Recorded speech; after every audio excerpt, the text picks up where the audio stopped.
So, Greg, your movie is titled Vigilante, Georgia's Vote Suppression Hitman, and it's about this provision in Senate Bill 202, if I'm remembering that correctly, SB 202, that allows individuals to challenge people's right to vote, basically. Yes. You want to give us, we have about 4 minutes here. You want to give us a quick summary of that and why it didn't play a larger role in this election?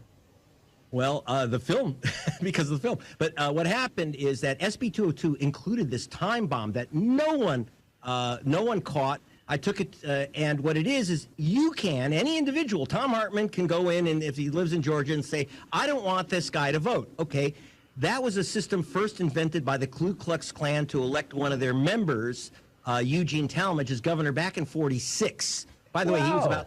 Really? Yeah. Yeah, and he was about to be arrested by Roosevelt's and then Truman's Justice Department for this trick. I remember Gene Talmadge. He was, yeah, okay, go ahead. And then Brian Kemp took the Klan trick and put it into cyberspace and said you could challenge an unlimited number of voters. And when I say unlimited, you'll see in the film me challenging, going to one of these challengers, a GOP party operative, Pam Reardon. She challenged 32,000 people personally. Wow. And I showed her the names of her neighbors, black neighbors that she put on there. You know these people? No. But you challenge their right to vote. Literally, she got this list from that organization that made 2,000 mules out of Texas, True the Vote. Then I go down, and you'll see in the film a guy who dresses like a vigilante. So he looks like a kind of freak because he's got his loaded 6-gun, and he challenged 4,000 voters, including, and this is the tragic one, we talked about this, Major Gamaliel Turner, who is America's expert on future warfare. He was assigned by the Pentagon because of the war in Ukraine to California and to work there. And so they said he's not an American citizen or a Georgian anymore and he can't vote. They challenged a U.S., one of the top guys in the Pentagon, African American, of course. They challenged his right to vote, and 4,000 others, one guy. And by the way, this guy ain't just anybody. He may look like a freak with his 6 guns, but he is the chairman of the Republican Party in Southern Georgia and close friend on state committee with Brian Kemp.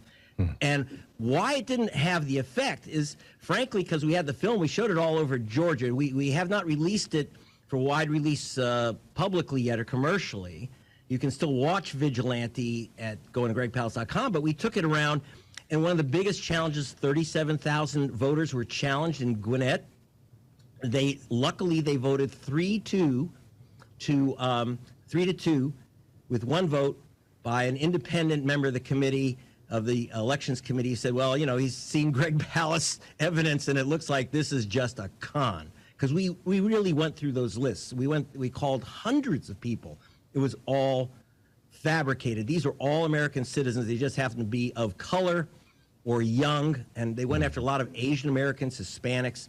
But we were able to beat it. Pam Reardon, fearing lawsuits, pulled back, stopped her challenges, and the vigilante himself, who challenged 4,000 people, he got scared because now he is being sued by Major Turner. Wow. So we skipped that bullet, but we ended up with all these other bullets. Thank God we stopped that. Yeah, and like you said, you know, coming to a town near you. Just wait till the Supreme Court gets its hands on this one.